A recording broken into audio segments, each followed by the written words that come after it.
Bé,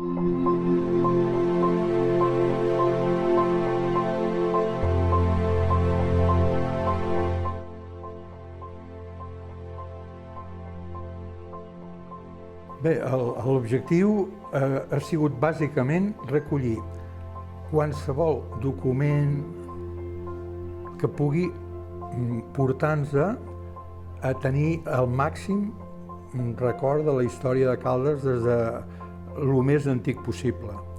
Aquí podríem parlar doncs, des de pergamins que s'han pogut localitzar, a documents que cada família guarda com un petit tresor, a coses tan senzilles que no se li dona importància com poden ser les esqueles, les estampes de primera comunió, fotografies que la gent té a casa i que deixa de tenir-les quan han passat una o dues generacions que ja no recorden aquelles fotografies que cada casa tenen en una capsa, ja no saben qui són i desapareixen. Això és una pena perquè forma part de la història del nostre poble i del nostre país. Com estan vestits, com actuaven, què es feia, els actes, etc.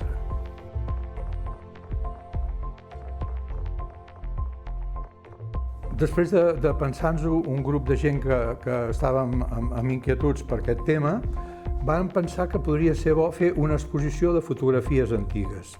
Vam començar a parlar amb gent del poble, famílies, i els hi explicàvem que aquella capsa de fotografies, de documents que tenen en un racó i que normalment no se les miren mai, podien ser importants. Al començament hi havia un cert recel, però mica en mica vàrem aconseguir que ens anessin portant fotografies i vàrem fer una primera exposició de fotografies en l'Hotel Colón, que llavors era un edifici emblemàtic. Va quedar força completa, però la gent, precisament perquè vàrem veure que allò era una cosa interessant, quan vàrem acabar l'exposició, van seguir arribant sobres i capsetes amb fotografies i ens vàrem veure obligats, al cap d'uns 6-8 mesos, a fer una segona exposició.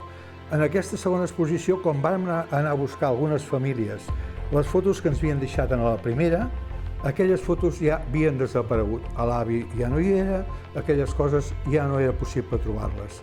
A partir d'aquí ens vàrem plantejar seriosament preservar pel futur, pels caldencs que vinguessin al darrere,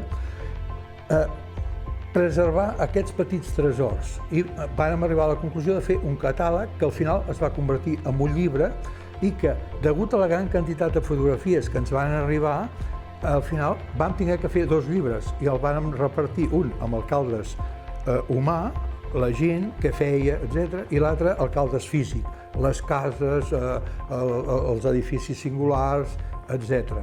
Aquesta va ser la primera pedra per aconseguir el que després, amb el temps, ha sigut un dipòsit que esperem que amb el temps es anirà ampliant.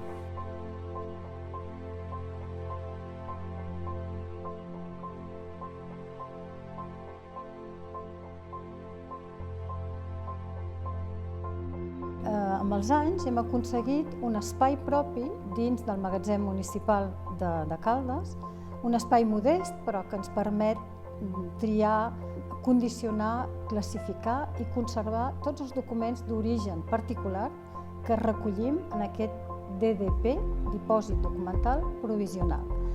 Això és un primer pas i després, a partir d'aquí, hem rebut algunes donacions, poques per ara, però que han estat molt fructíferes. Aquest objectiu era el primer, tenir un lloc on poder reunir aquest material i preservar-lo. No és cap meravella, però estem contents de disposar d'aquest espai.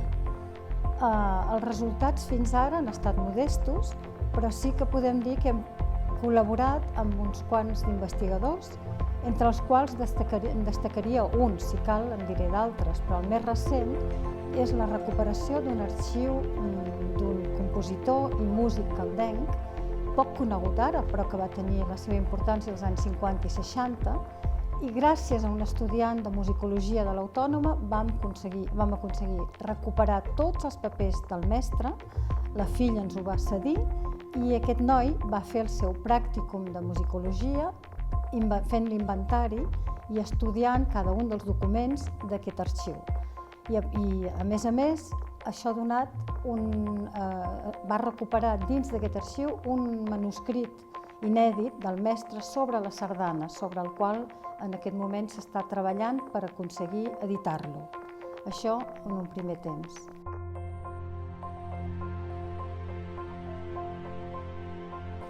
Doncs aquesta associació, que com ha dit en Cesc, es multiplicava tota mena d'activitats culturals, ara està molt centrada en el tema documental.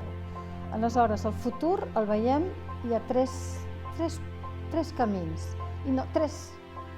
tres direccions, i cridem als nostres convidatants, d'una banda, els que vulguin fer donacions i confiar-nos documents, cartes, fotografies, objectes que tinguin un cert contingut de temes de història de Caldes. També les persones que vulguin treballar, fer una aportació de treball voluntari amb nosaltres al Dipòsit Documental Provisional, DDP.